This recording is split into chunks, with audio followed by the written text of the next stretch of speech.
Oil and gas exploration का sector है जहां पिछले साल कोई 320 मिलियन डॉलर्स की इन्वेस्टमेंट हुई थी, अभी हम वो 265 मिलियन पर आते हुए देख रहे हैं। फिर इसी तरह से इलेक्ट्रॉनिक्स का शोबा है, ऑटोमोबाइल का शोबा है, जिनकी इकॉनमी में बड़ी अहमियत होती है, तो अब जो कि स्टेबिलिटी के में बड़ा अहम किरदार अदा करते हैं इकॉनमी की। तो ये इन ख़ास शोबों में ये इस फॉरेन डायरेक्ट इन्वेस्टमेंट की कमी की क्या वजूहत है?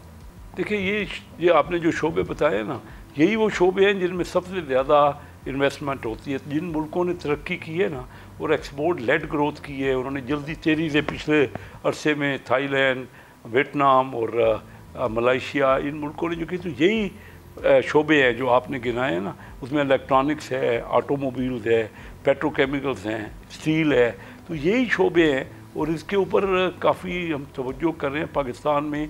हम चाह ये रहे कि वैल्यू एडिड प्रोडक्ट पहले तो प्रोड्यूस हों और फिर वो एक्सपोर्ट की जाए।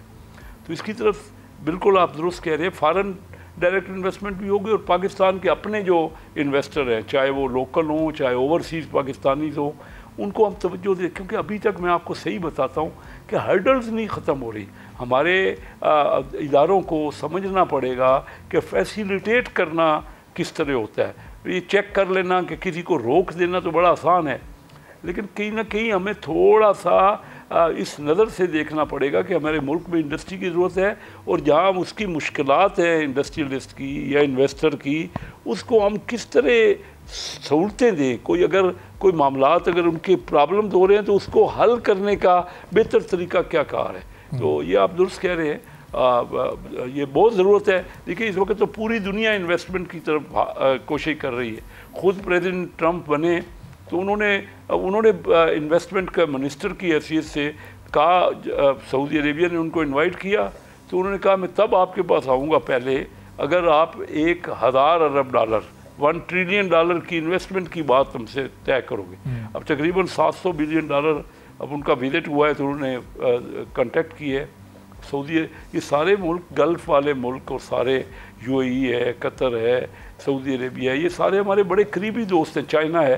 तो मैं समझता हूँ कि पाकिस्तान में हमें उनको तवज्जो दिलानी है। अभी तक हम शायद कहीं हमारी लैकिंग है, उसको हमने बेहतर करना है। हमने सारे जो परसेप्शन है पाकिस्तान का वो बेहतर करना है और इंशाअल्लाह मैं आपको यकीन दिलाता हूँ, आज भी कैबिनेट मीटिंग में भी ये बातें हुई हैं कि कोशिश की जा रही है कि किस तरह फैसिलिटेट किया जाए।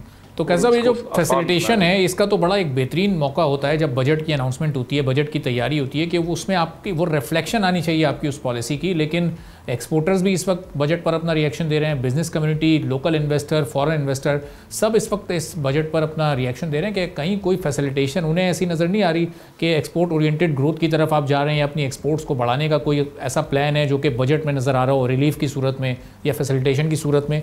तो ये जो पॉलिसी हुकूमत या जो काबीना की जो मीटिंग्स में जो चीज़ें डिस्कस होती हैं वो ऑन पेपर या प्रैक्टिकली नज़र क्यों नहीं आ रही हैं?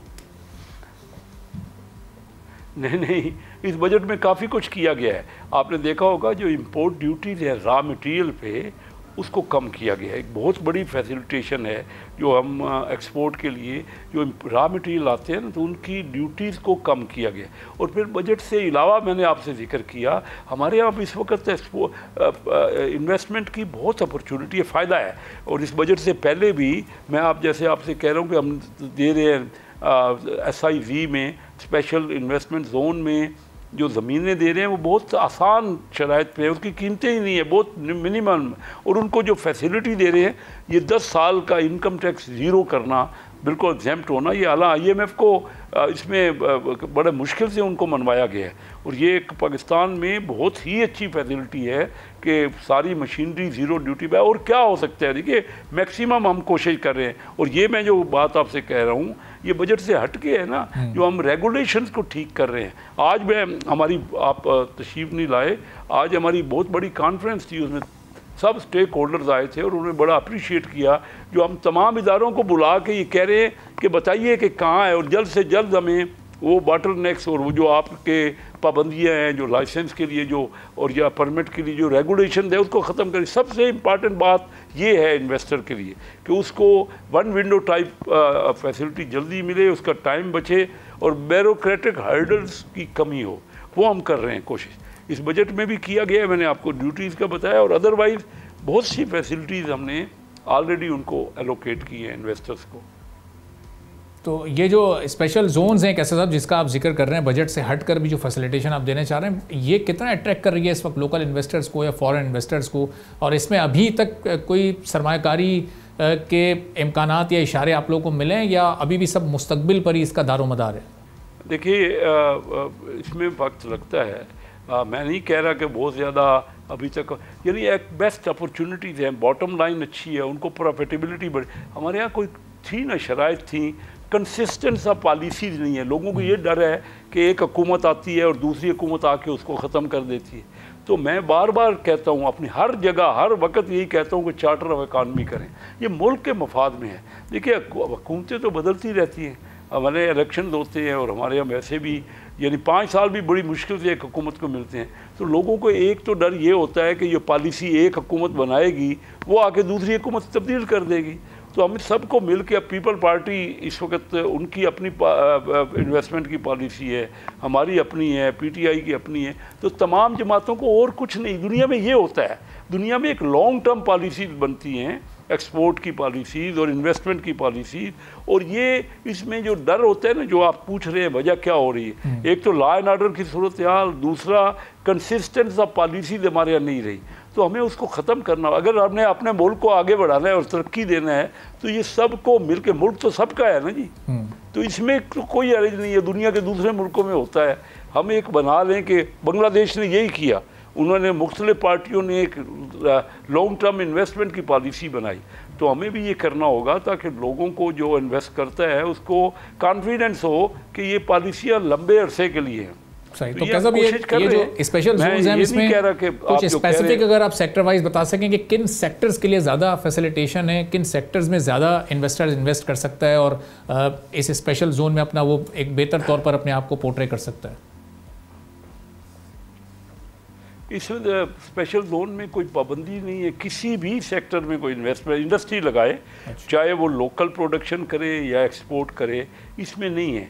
लेकिन हम अब जो ज़मीनें दे रहे हैं, जो फ्री देना चाह रहे हैं, 1000 एकड़ या 500 एकड़ स्टील मिल की जगह पे, उसमें कुछ ये पाबंदी होगी कि कुछ साइजेबल उसकी एक्सपोर्ट हो, जो इंडस्ट्री लगे वो एक्सपोर्ट लोकल के अलावा, क्योंकि लोकल भी जो बनती है ना, वो हमारी जो इंपोर्ट हो रही है उसकी सब्स्टिट्यूशन होती है, वो भी चीज़ें यानी जो इंपोर्ट होती हैं उसकी जगह पे प्रोडक्शन होती है। लेकिन उसके बावजूद हम चाहते हैं कि वैल्यू एडिड एक्सपोर्ट हो, उसको फैसिलिटी ज़्यादा मिलेगी, उसी को ये जो ज़मीनें बिल्कुल फ्री हम देना चाह रहे हैं कि डेवलप करे, बाहर वाला कोई या पाकिस्तानी कोई भी जो इंडस्ट्रियलिस्ट है वो 500,000 एकड़ ज़मीन ले ले, खुद डेवलप करे, ताकि जल्दी से रोडें बने, बिजली मिले, गैस मिले, पानी मिले, और फिर उसको बग़ैर किसी चार्जेस के, बग़ैर अब किसी कीमत के हम उनको देना चाह रहे हैं। ये मैं ओपनली आपके थ्रू इसलिए बात कर रहा हूँ कि एक बड़ी इंटरेस्टिंग चीज़ है जो पहली बार पाकिस्तान में इसको सोचा गया है कि वहाँ ज़मीन तकरीबन 7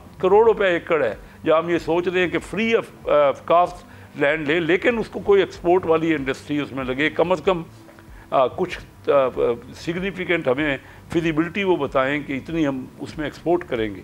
तो ये जो फैसिलिटीज़ है एक्स्ट्रा ऑर्डिनरी हैं। मैं भी अपनी ज़िंदगी में, क्योंकि बिज़नेस ही थ्रू आउट करता रहा हूँ, मेरी फैमिली 140 साल से बिज़नेस में है, और मेरी वाहिद अल्लाह के फजल से फैमिली है जो तीनों बड़े मेजर चैम्बरों के प्रेसिडेंट रहे। मैं खुद कराची चैम्बर का प्रेसिडेंट रहा, मेरा मरहूम बेटा Irfan Qaiser Sheikh Lahore chamber of commerce का इलेक्ट होकर प्रेसिडेंट बना, और मेरा फर्स्ट कज़न जो है वो Mian Zahid Aslam Faisalabad chamber of commerce industry का। तो हम लोग जानते हैं कि क्या प्रॉब्लम है, इसी फैसिलिटीज़ पहले नहीं थी। अभी भी लोगों को अप्रीहेंशन है, पॉलिसीज़ की कंसिस्टेंसी भी मैंने आपको बताया कि ये हमें उनको यकीन दिलाना पड़ेगा। यानी मैं बड़ा करीब हूँ इन सारे इंडस्ट्रियलिस्ट से और ट्रेडर से, तो मेरी बात पे इतबार भी करते हैं। इंशाल्लाह मैं सब्सक्राइब करें और बेल दबाएं ताकि कोई खबर रह न जाए।